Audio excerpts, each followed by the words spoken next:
Hello everyone and welcome to Insights for Leaders. I'm Anna Purchas, London Office Senior Partner and Regional Chair at KPMG, and I'll be your host today. Last week we heard Jeremy Hunt's first full budget as Chancellor. He's our third Chancellor since Rishi Sunak stepped down. So was it a case of three's a charm? Well, he certainly had some pretty big challenges to take on. There's the cost of living crisis, with inflation still at a 40-year high and rising in February to 10.4%, knocking consumer confidence. There are continuing labour market issues, and then there are concerns about whether the UK is still a great country to invest in. So, did the budget do enough to tackle the cost of living? Did it help address skills shortages? And was it a budget for growth? To help me answer some of these questions, I'm joined by a great lineup of guests. Joining me in the studio, we have Sir James Waits, Chairman of Waits Group Limited, who'll be providing his views on the impact of the spring budget on his company and other family businesses. Louise Hellam, Director of Economic Policy at the CBI, who'll give us the CBI's perspective on the budget. And KPMG's Global Chair of Family Business, Tom McGuinness, who'll share his thoughts on the biggest issues facing family businesses at the moment. And that's not all. Joining us virtually, we have Tim Sarson, our Head of Tax Policy, who'll talk us through the tax changes that we need to be on top of, and our Chief Economist, Yael Selfin, returns to provide an update on the economic outlook.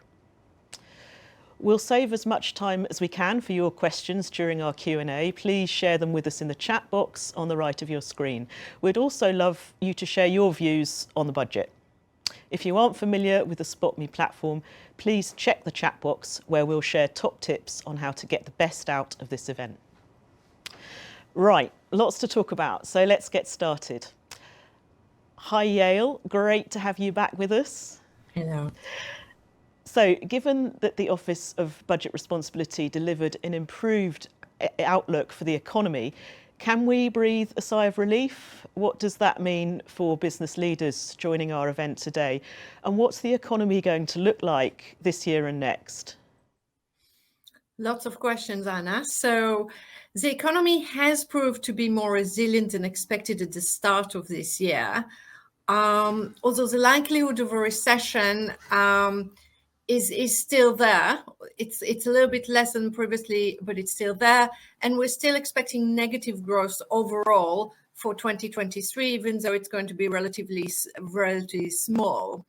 The other thing is that the forecast of the OBR are probably a little bit too optimistic as they are. And therefore, there's quite a few more headwinds and more difficulties for the Chancellor to actually meet his fiscal targets. The outlook for businesses remains relatively mixed. On the one hand, despite the figures today, we are expecting inflation to ease and to go back to the Bank of England target of 2% by early 2024. But then on the other hand, we are expecting interest rates to remain relatively high, and probably we will see another increase of a 0.25 percentage point tomorrow, and then we may see a bit of a pause, but we're not expecting rates to go back to the record low levels that we had only less than a year ago. So that's in the short term. In the longer term, we still have the big challenge of productivity and how to improve productivity and therefore have stronger growth in the UK economy. And how far do you think the Chancellor went in addressing these challenges in his budget? Well, the Chancellor did try to focus on longer term growth and improvement in productivity, etc. There were two main elements of his spending plans. One was an increase in the free childcare allowance for over 9 months old children, as well as a few other measures. That one in particular is unlikely to bring a lot of people back to the labor market based on the OBR forecast, but it will have other potential benefits, including supporting early development and providing additional help for working families. The other initiatives around the capital allowance and trying to get more business investment essentially is likely to be less successful just because it is temporary, and it is also just focusing on plant and machinery rather than more broader scope, which is what we probably need in the type of economies that we have here. Thanks, Yael. Now, unfortunately, Yael is unable to stay with us for Q&A today, but if you do have any questions for her, please still share them in the chat box on the right of your screen and we'll pass them on to her. Also, look out for our Global Economic Outlook, which will be out on Monday. There's a link on our resource tab to the page where you can find that and past economic forecasts. Now, Louise, let me bring you in. Great to have you with us today. Based on Yale's forecast, the economic situation may not be as bad as we thought a few months ago, but it's still no bed of roses. A major factor in improving that is going to be driving investment in businesses. Has this budget done enough to encourage that? And what are you hearing from your members? Yeah, so it's really important that this budget was focused on growth. We had the statement that the Chancellor gave in the autumn very much around stability, and that was really important, and obviously stability is the precursor to growth, but actually we need to tackle some of those long-term challenges in the UK, particularly around low business investment, and that really is the key to increasing productivity in the UK, which is obviously so important for thinking about higher living standards. So one of the things that our members were really concerned about is the cliff edge that was coming in April. So we're seeing the corporation tax due to rise to 25%, and we're seeing the end of the super deduction policy as well, which has been really useful for our members in terms of ensuring that they can have investment in capital in their firms.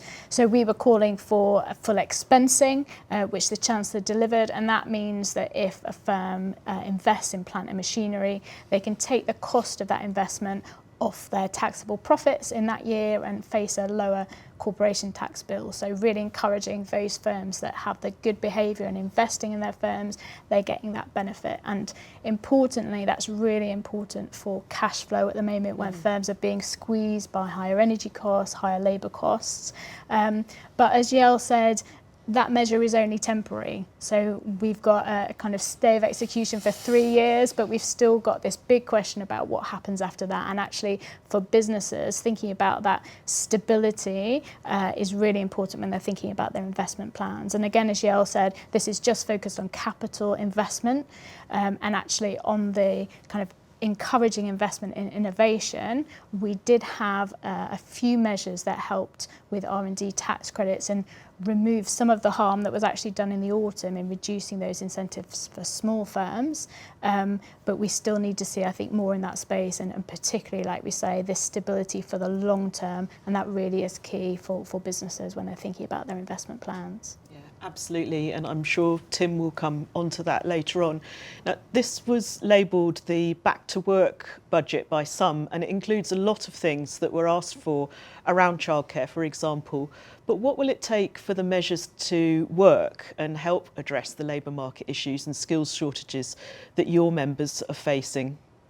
Yeah, so the other big issue, as well as business investment, that we've been talking to firms up and down the country about, particularly over this last year, is around labour availability and skill shortages. So it was really great to see quite an extensive package actually for the Chancellor on this. both tackling, as Yael said, those with caring responsibilities, packages for those to support kind of older workers, and also for the long-term sick as well. I think on the childcare measures particularly, so that was something that we were really championing as a CBI. So again, really great to have that measures from the Chancellor. And I think a really key part of the package is where it has support now from 9 months onwards in terms of free hours, rather than parents having to wait until 3 years. That can really help parents, and let's face it, particularly women, when they're thinking about what choices they make after their end of parental leave, and hopefully means that they can stay in the kind of job that they were doing previously. Often means that they don't face as high wage penalties in the future if they can do that. But I think the big question is around the funding for this and whether that is actually sufficient for the measures. So it's understandable that we need these to be phased in gradually to make sure that there is the supply there in the system. So hopefully that will happen. But actually, whilst the funding for 9 months plus seems to be quite adequate, actually for 3 and 4 year olds that was part of the previous system, we've seen a small uptick in the funding for that, but probably not the sufficient amount that we need. So I think that's something that we still may need to have further engagement with the government on. And final question for you, was there anything missing from the budget that you'd like to have seen included?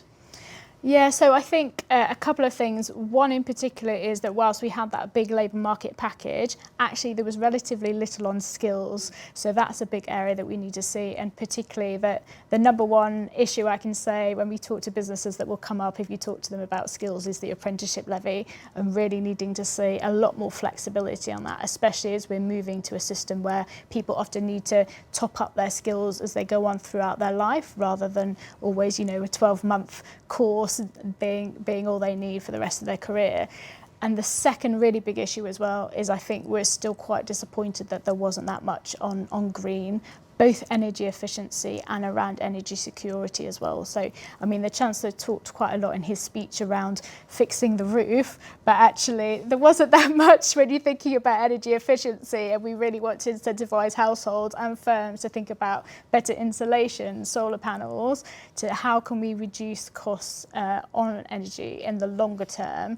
And also, where the UK has previously been quite a world leader in developing some of the green technologies, actually the rest of the world now is continuing to move at a pace, and it feels like the UK is stepping behind a bit on that. So we did see some measures around nuclear and around carbon capture and storage, but actually we need to see a lot more from government on that. We are expecting that they might make some further announcements in the next week or two, and again the Chancellor in his kind of look ahead was saying that this will be a big focus for the autumn, but at the moment, businesses are really keen to see a lot more, particularly, like I say, on some of that stability and signalling the need for the long term. So this isn't necessarily about more money, but do we have the strategies in place around hydrogen, around sustainable aviation fuels? We need to make sure that that ecosystem is there to help businesses in their investment plans as well. Yeah, I agree. We had the momentum after COP26. It does seem a shame that there's been that gap. Exactly. And absolutely, businesses I'm talking to. We feel like we've been welcome. waiting for this for a long time. So that's definitely the next really big area we need to see. Great. Thank you very much. Thank you, Louise. If you have a question for Louise, please share it in the chat bar on the right of your screen, and we'll get to it in our Q&A.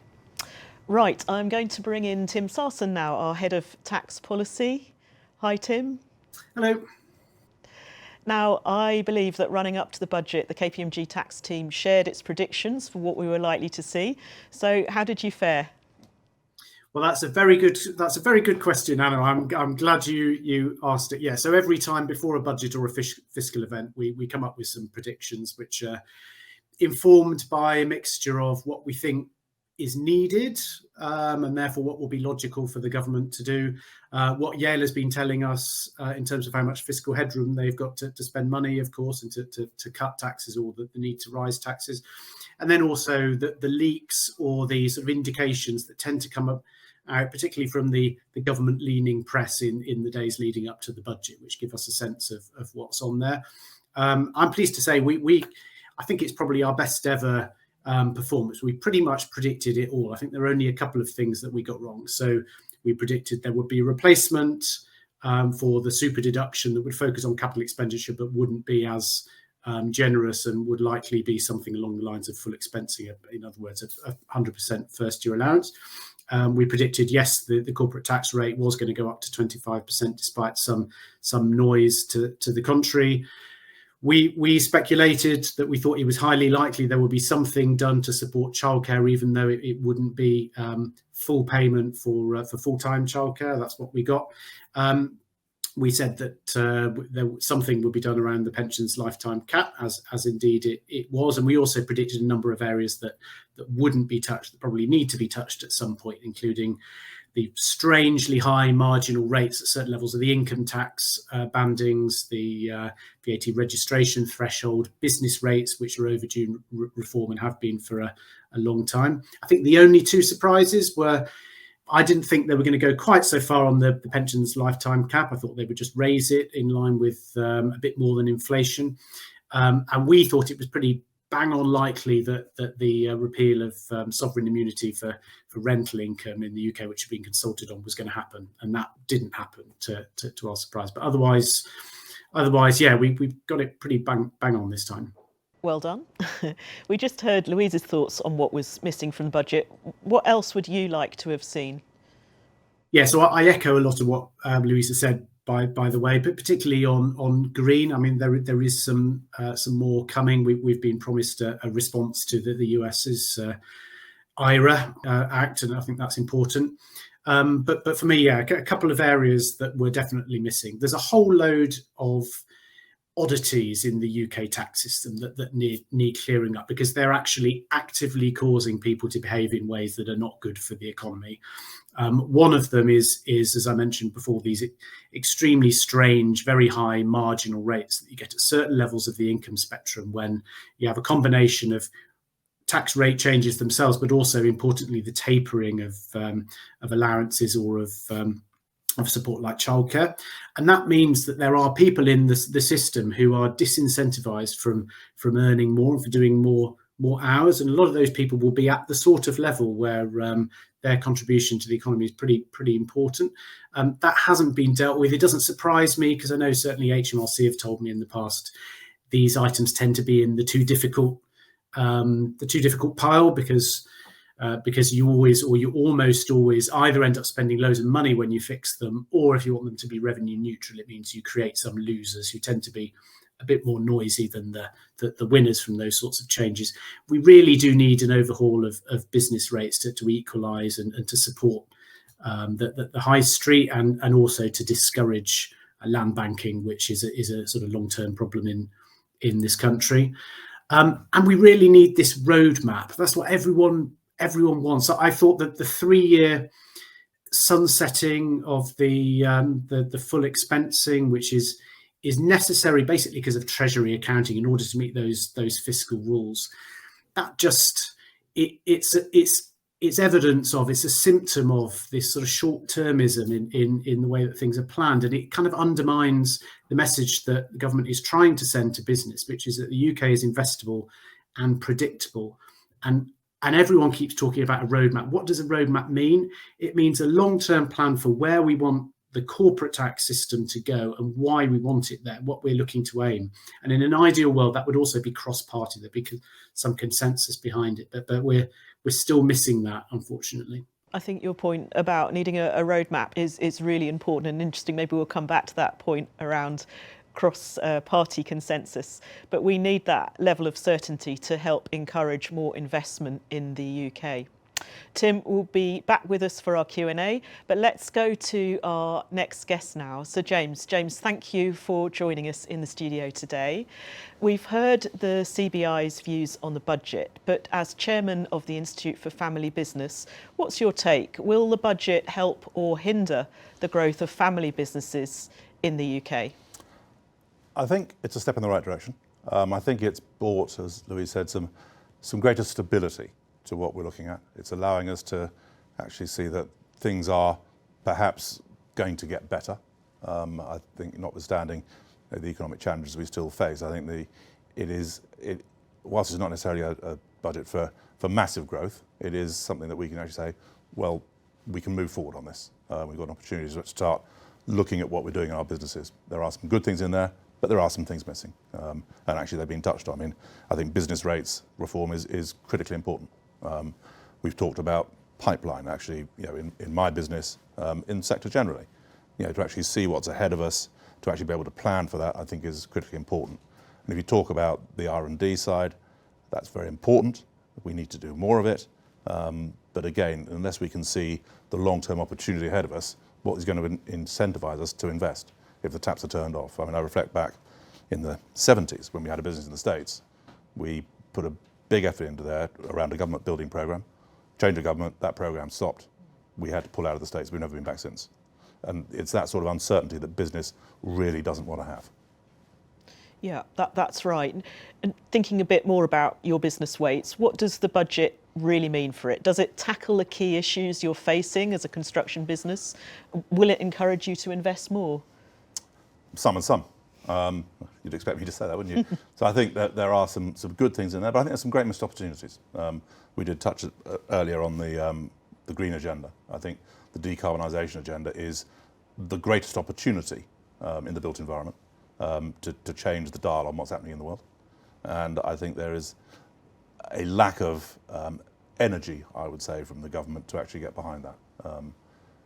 If they were to take their own commercial stock, their own government stock, and decarbonise that, that would be a huge incentive to actually business to invest, to actually get the skills to do that. We touch on the apprenticeship levy. I mean, that is something that definitely needs to be dealt with because it's a disincentive. It's seen by business as something you put your money into, and frankly, the chance of getting it back are de minimis. It's not actually doing what business needs. But I think there are things out there that we can get behind, we can invest in, we can get our skills upped to actually do these things differently. I really hope so. Going back to that green agenda point, there's been some criticism that the budget didn't go far enough to drive carbon reduction in the built environment. Louise was saying earlier the CBI would have liked to have seen more on green growth, as you said. What's your take on that? Do you think the government could have done more to drive carbon reduction in the built environment? And was there anything else missing from the budget? So I think they could have done more. I think they could have actually, and Tim mentioned it, actually if we were to see a cross-party commitment to long-term shifting the dial on the embedded carbon in the built environment, that would make a huge difference. I think there's a lot of encouragement around new stock, less encouragement around existing stock. I mean, there's 19 million homes in the country that need to be retrofitted, be it in terms of insulation, be it in terms of heat pumps or whatever it may be. There isn't the money there to do it. There is not the incentive there to do it. There isn't the incentive for new build to do it because customers don't really want to pay for it. It's a marginal cost, and unless they feel it in their heart, and there's a lot of press coverage on this that we've got to change, and we know we've got to change, but a lot of people say that change is going to cost me money, and I'm stretching to get my mortgage, I'm stretching to buy that house. Can I really afford an extra £10,000, £15,000, whatever it may be, to have a greenhouse rather than a standard house? And I think those are the sort of things that we've got to try and shift the dial on. This is absolutely critical, isn't it, for our economy going forward? Yeah, and I think it's a great opportunity. It's a great opportunity for growth. Yeah. But it needs pump priming. Yeah. And once momentum builds, the cost of things come down. We talk about solar panels, we talk about heat pumps. Those things are expensive. And if you can even get hold of them, because there isn't the investment going into the production of them. And another concern, I think, is will that technology become outdated in 5 years, 10 years' time? Who's going to service them? Who's going to look after them? Who's going to maintain them? All of that is part of the infrastructure that can actually build a stronger growth economy. And it just needs something to get it going. And then people will actually see that it's something they can get behind and can do. But at the moment, there's a lot of uncertainty around, well, if I do this, is it going to really benefit me? Is it going to really help the economy by me putting on a heat pump? If everybody thinks yes, then we'll move forward. Yeah. But as soon as they think, well, it's marginal, I probably won't, then it won't happen. Yeah, and people need the confidence that there will be the people with the skills to implement, to maintain, to carry it forward. Yeah. Absolutely. Thank you. Thank you. We'll hear from you again shortly in our Q&A. But before we go to that, let's talk to our final guest, Tom McGuinness, our Global Chair of Family Business at KPMG. Hi, Tom. Hi, Anna. James has just given us a great insight into what the budget could mean for family businesses. But outside of the budget, what are the big pressures they're facing? What are the questions you're getting from the heads of family businesses? So I'm always a bit nervous talking about family business when I'm sat next to James, but I'll go anyway. So actually recently, Anna, I chaired a roundtable of about 25 family businesses in the UK. And, you know, the top 3 issues were, number 1 was ESG. And we've heard a lot about the E, the environment. Actually, family businesses are also looking closely at the S, the social responsibility piece. The second thing is about data. And like lots of businesses, family businesses have acquired a lot of data, but they're not sure how to leverage that data in a really productive way. So that's something that everyone's looking at. And probably the third thing I would say is succession planning. Because one of the things that the pandemic reminded us all of is that we aren't going to live forever. And the founders of family businesses suddenly realised that actually bringing that next generation on early was a really good idea.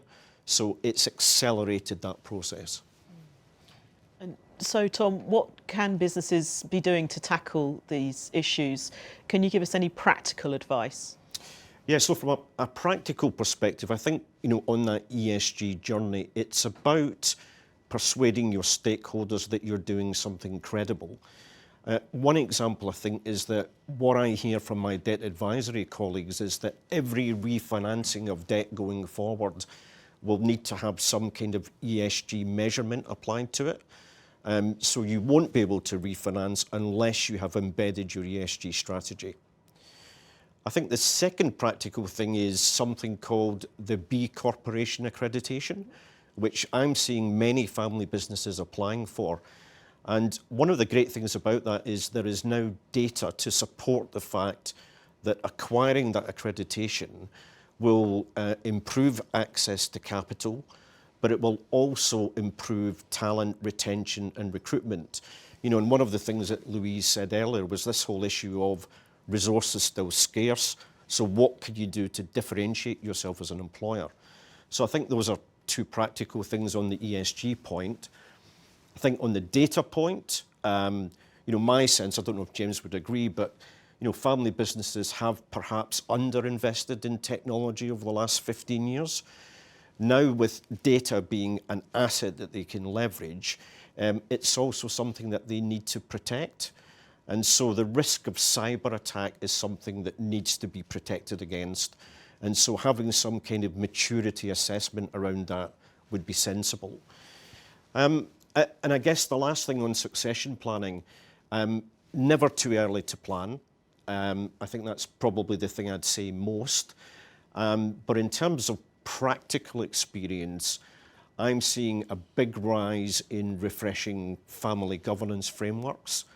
So structural things like creating a family constitution so that there's clarity for the shareholders, I think is an important thing. And then also, I think, family councils. You know, creating a forum where the family can maintain the values and the purpose that were first there when that business was created, even if you have a greater increase in non-family executives. So really carrying on that legacy. So hopefully just a few practical ideas to take those points forward. Certainly some practical ideas and massive topics that your clients are dealing with, and the big geopolitical issues, but also the very personal around succession. Yep. You mentioned family businesses investing in technology. James, I wondered if you wanted to share your thoughts. Tom's suggesting that perhaps hadn't been enough. Do you agree? Of course not.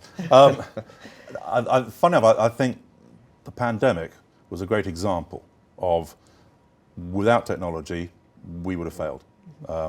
Thankfully, we had invested in what was Skype sort of 2 years before it happened. So we were able to be up and running very quickly.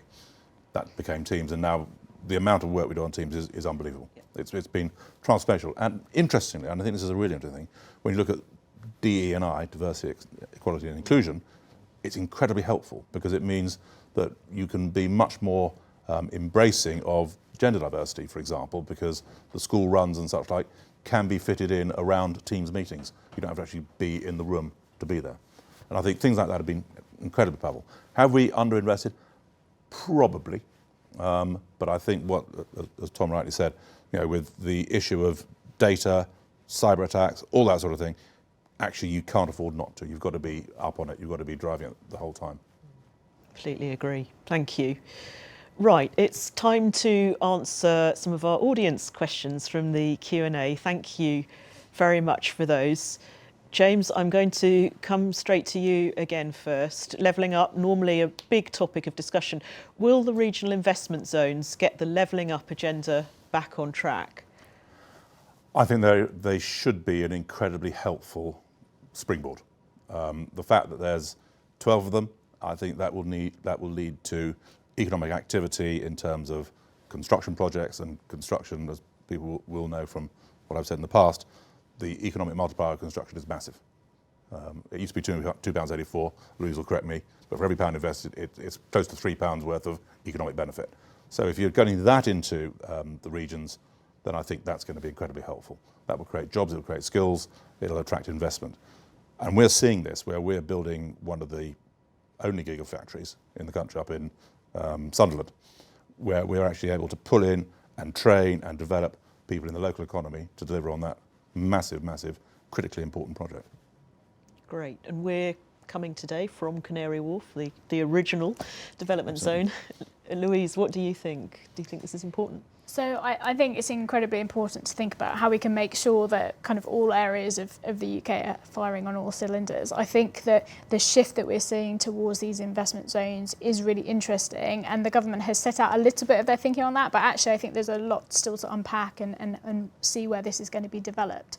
But I think the intention is that some of these investment zones will be focused on particular aims and ambitions, particularly around the Chancellor's and the Prime Minister's growth industries as they see them. And I think actually that's quite an intelligent way to move and actually mirror some of the work that we've been doing in the CBI around clusters, and therefore how can you make sure that there's a focus in some of these regions, and it's about collaboration and bringing people together. And I think there's a big emphasis with these investment zones to work through the universities and think about what is the real strength of that region. So I think it's a really interesting proposal and something we're really keen to work with the government and get behind. I think one of the main things that I've heard from businesses when talking to them, one is great to hear a bit more information, but can we have one as well? So you're right that there's 12, but actually, a lot of those are focused on the north and the Midlands, and they've said they're going to have at least one in the nations as well. But what about some of the other areas within the UK? And you're right, actually, Canary Wharf is a great example of how it's worked, and to some extent it's the kind of Oxford, Cambridge arc as well, but are we making sure that if these do work and they are successful, that we are truly rolling them out across the whole country? Yeah, some brilliant universities in the south and west of the UK. Exactly, that's it. They're really chomping at the bit to get involved in this as well, so why not? Yeah, thank you.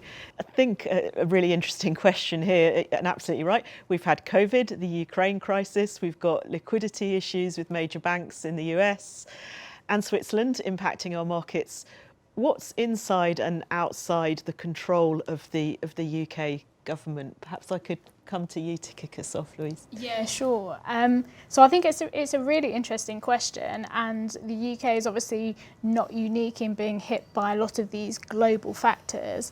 But I think what is in the government's control, and actually individual firms and things as well, is thinking about how can we be resilient to some of these shocks. So we spoke a minute again about cyber. How can firms make sure, and the government make sure, that they are addressing some of those risks? We've talked obviously a lot about the energy crisis and energy prices. Again, have we had the right strategy in the UK for the last 10 years to make sure we're building up that resilience in the UK and making sure we've got that investment? I think obviously the last year we've seen where there are gaps within that, and where we could have perhaps done more to prevent some of the impacts that we've had so far. And I think, again, the big issue that I'd come back to for the UK is that point on underinvestment, and actually what does that mean for broader living standards within the UK. And I think that's also why when we have seen the high prices throughout the economy, it's particularly hit a lot of households very strongly because we have had this low level of wage growth for such a long time in the UK, and people have not seen that increase. So it means that when these crises do come along, they hit them a lot harder. So I think that, again, it comes back to having that longer term strategy. How can we make sure we are doing the right investment that we need to within the UK, creating that right ecosystem for that to happen as well. Thank you. And you talked about rising cost of living there. Let's delve into that because it's such a topical subject. James, perhaps if I come to you first, has the budget gone far enough in offering support to tackle high energy prices? In a word, I don't think so. No, I think it is such an impact on businesses as well as individuals, and it's something that is completely out with their control. And I think the challenge is we mentioned the Ukraine war and the impact that has had on energy pricing, which it did. Is that going to settle down? Doesn't look as though it's going to happen anytime soon. So therefore, it's something we've got to live with. So how do we live with it? And I think that's probably one of the biggest challenges for the government, because they can't constantly be handing out money, but equally they've got to square the circle of generating growth to actually get the revenues to actually be able to support people who are challenged by the energy crisis and the cost of living crisis. So I think it's a real challenge. I don't have the answer. That's why I'm not the Chancellor. Mm-hmm. Tom, do you have the answer? What are your clients saying to you? Well, I wish I did have the answer. But what my clients are saying, interestingly, is they are generally more confident than you hear in the press. And I think there's something about talking yourself into a gloomier position, and perhaps just to kind of take some housekeeping measures, I think is important. One of the things that I think family businesses were caught out with at the beginning of COVID was that they didn't have a firm grip on things like working capital and liquidity, and they've learned a lot from that. So now they put in place mechanisms that they can forecast their cash, and they have good lending in place. So I think you can do things to protect yourself in the short term. And as we heard from Yale, hopefully this is a shallow situation that we're in now, and we'll come out into growth soon after, which I think will be a positive thing. Thank you. So another issue, great question that we've had in here around the Windsor framework. Does the Windsor framework mark an easing up in the relationship between the UK and the EU? I hope so. And what would you like to see happen to make trading work better and ease supply chains? Louise, could we come to you first on that? Yeah, sure. So, I mean, I think, like you say, everybody is hoping that this does mark a kind of sea change in that relationship with the EU. And I think that is just so important for so many reasons, not only, as you say, the direct kind of trading relationships, but actually, as we were just talking about, there's so many kind of shared global issues at the moment where actually we would benefit from a really close relationship with the EU, and thinking about how can we strengthen that relationship and kind of get a sense of normality back to it, actually. And I think there's a couple of things in particular linked to that businesses are really crying out for. So again, thinking about that investment piece, Horizon Europe, incredibly important for large sections of the UK economy, and I think that would be really important to think about how we can strengthen that relationship again. We're thinking a lot about financial services and around how we can make sure that we're moving forward with the dialogue on that within the UK as well. And obviously one of the big things that we were hoping for with this agreement is that we would get that power sharing agreement back in Northern Ireland as well. And I think that is incredibly important to remember and to make sure that actually we have got functioning government in Northern Ireland. And at the moment, again, when we're talking about stability and looking forward to the long term, they can't do that at all in Northern Ireland without that power sharing back in place. And obviously looking ahead to the anniversary of the Good Friday Agreement coming up as well. I think hopefully this will unlock a lot there. There's a lot of hope riding on it. So it'll be the first kind of thing that's really key to move forward in that relationship. Excellent, thank you. And James, what are you seeing with family businesses in terms of trading relationships with the EU? Well, I think that it's been difficult because there has been a perception that we don't, as a nation, want to really deal with Europe. I think we've got to re-establish a close relationship with our biggest trading partner, happens to be on our doorstep. From a construction sector point of view, we've seen massive problems around materials supplies. We've seen the challenges around labour coming in. And I think we have to move forward. You asked the question about the Windsor agreement. I think it's very important that it is settled. I think we need to re-establish a relationship with the EU. From a Waits point of view, we don't operate in Northern Ireland, but a number of family businesses obviously do. I know that business is saying to the politicians out there, we've got to sort this, we've got to actually sign up this agreement.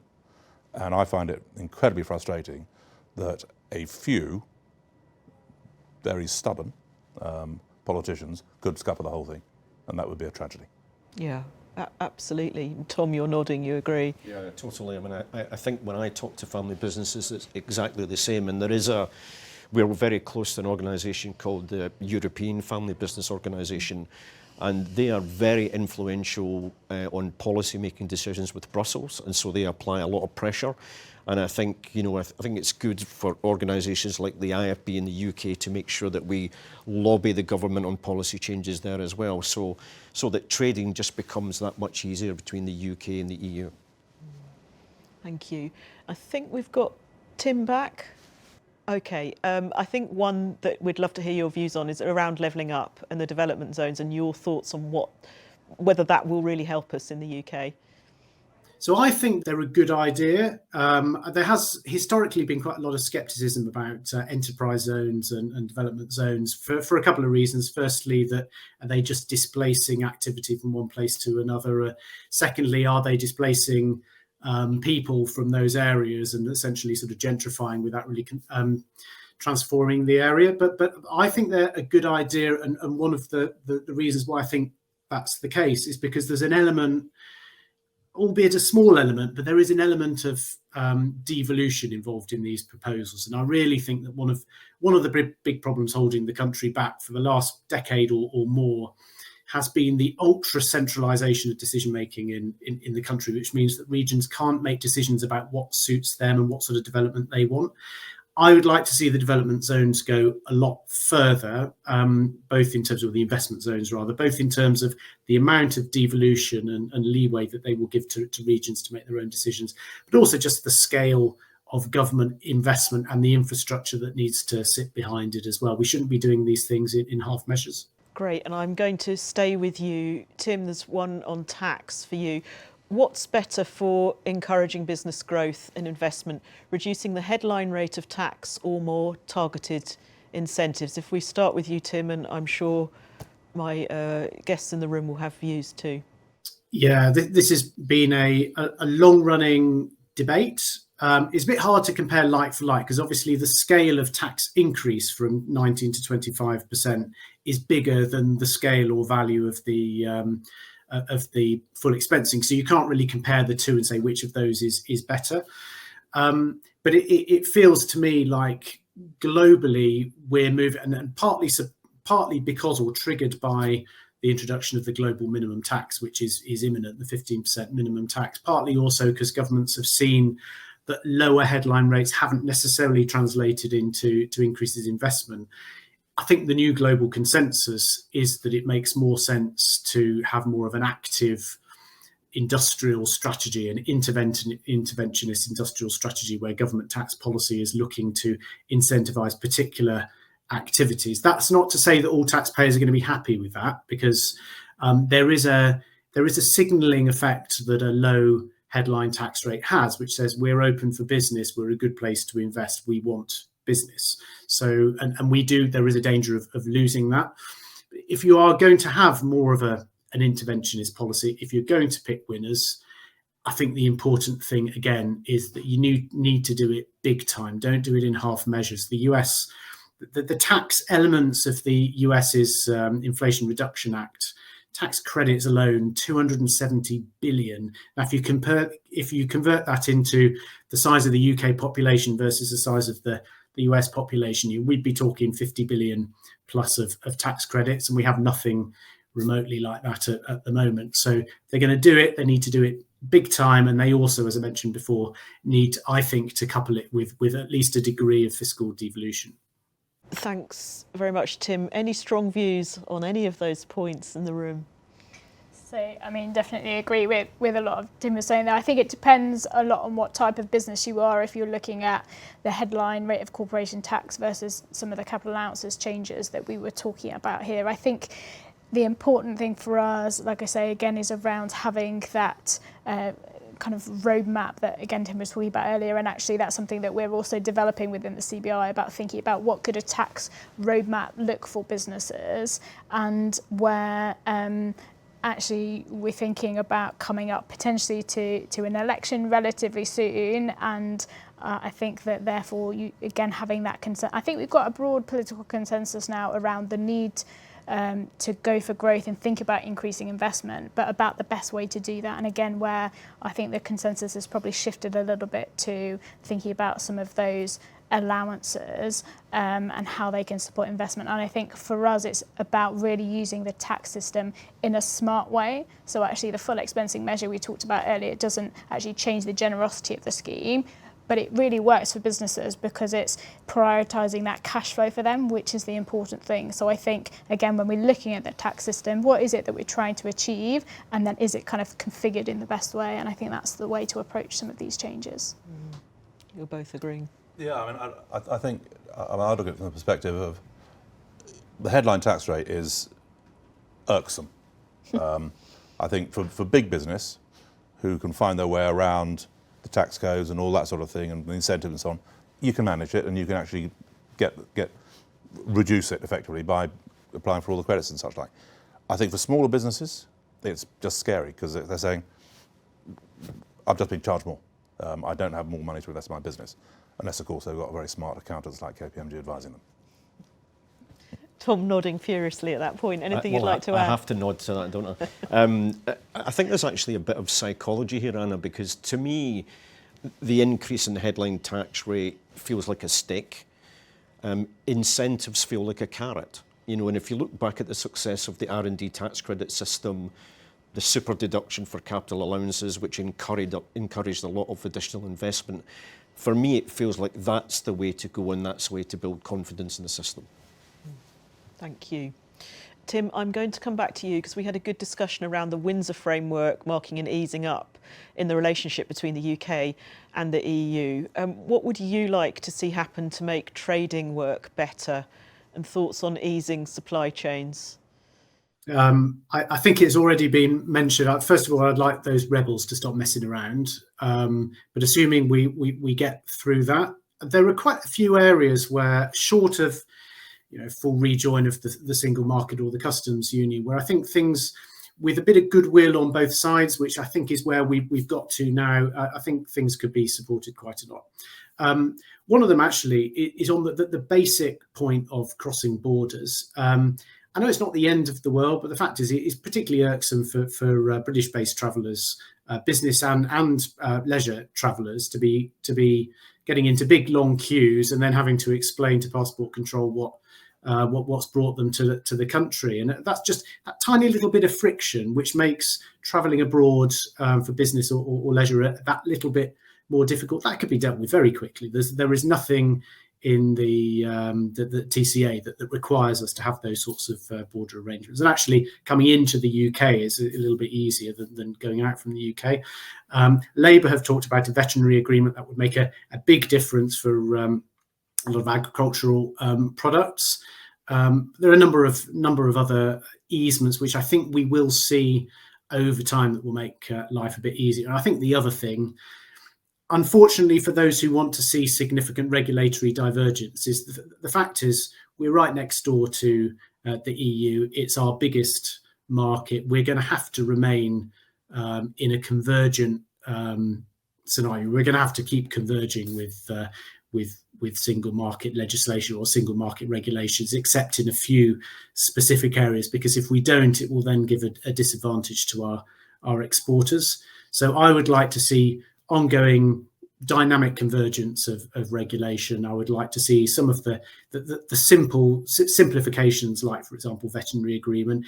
I think actually just the UK has a lot in its power just simply to invest more and put more people into border security, into customs and so on, just to speed the process that are already there up. And there's plenty we can do, but it will never be as seamless, obviously, as being fully integrated members of the single market. Thanks, Tim. Now, both you and Louise have mentioned Labour. We're a maximum of 2 years away from what could be a change to a Labour government.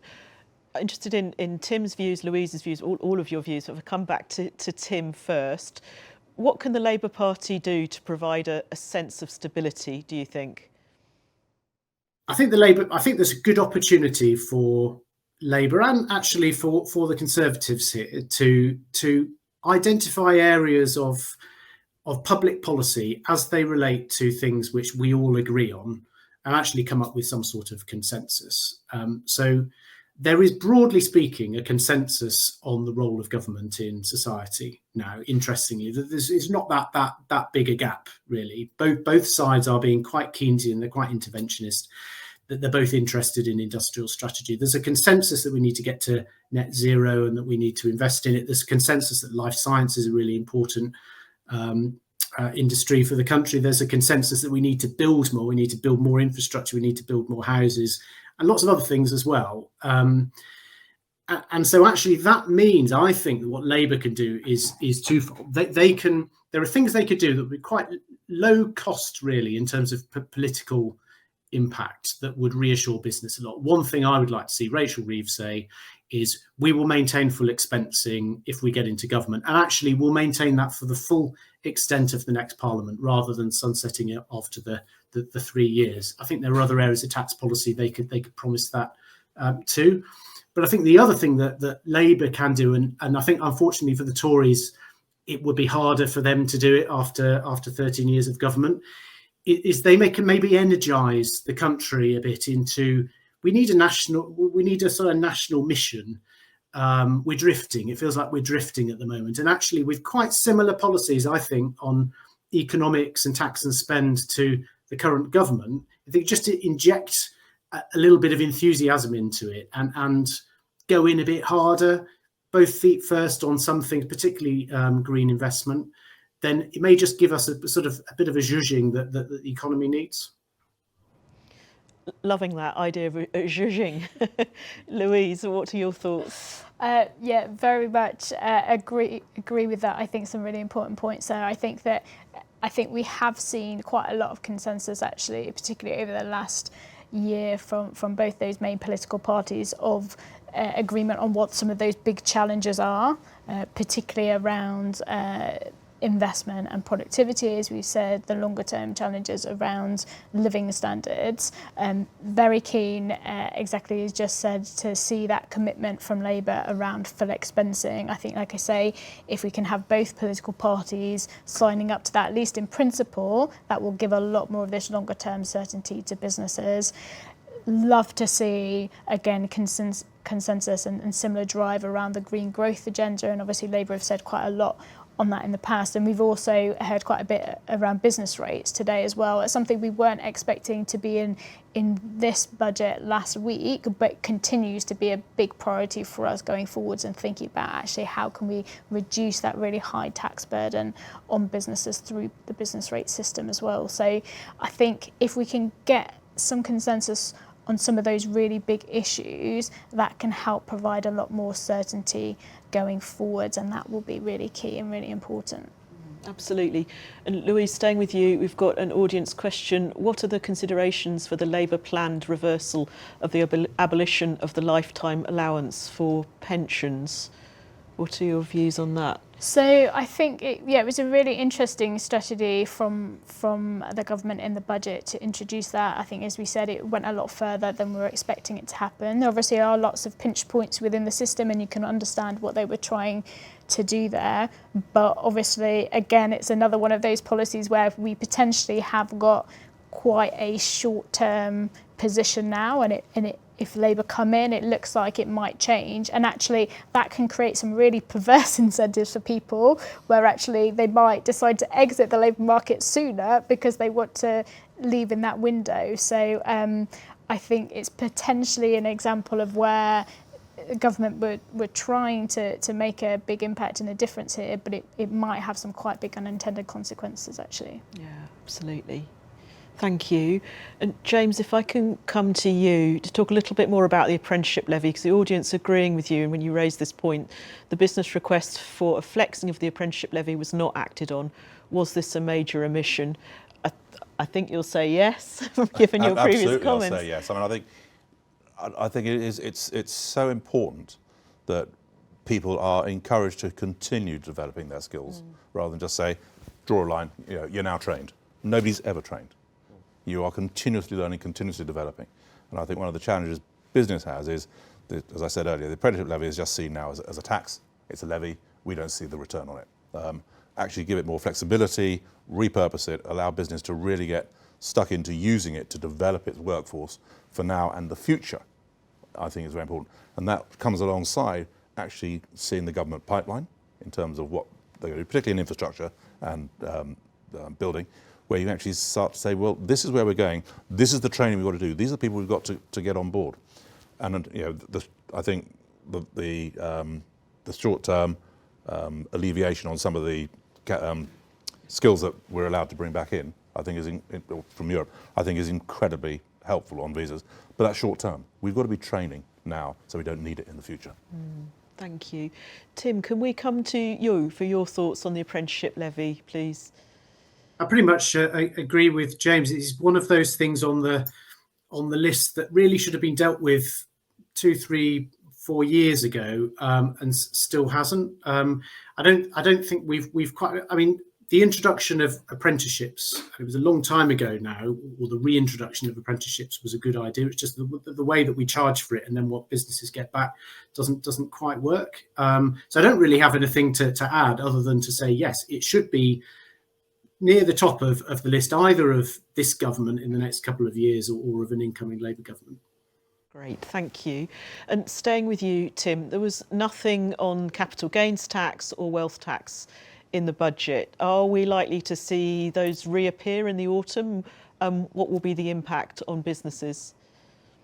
I doubt it. I think that the moment has possibly passed. It depends partly on the fiscal situation, because I think if come the autumn, government is needing to look in its back pocket for further revenue because something has happened in terms of economic shock, financial markets and so on, then it might be they start delving back into areas like, because we thought that there could have been some changes to CGT last autumn. They didn't happen. Of course, there was a health and social care levy as well that was going to be a revenue raiser that was abandoned and never brought back.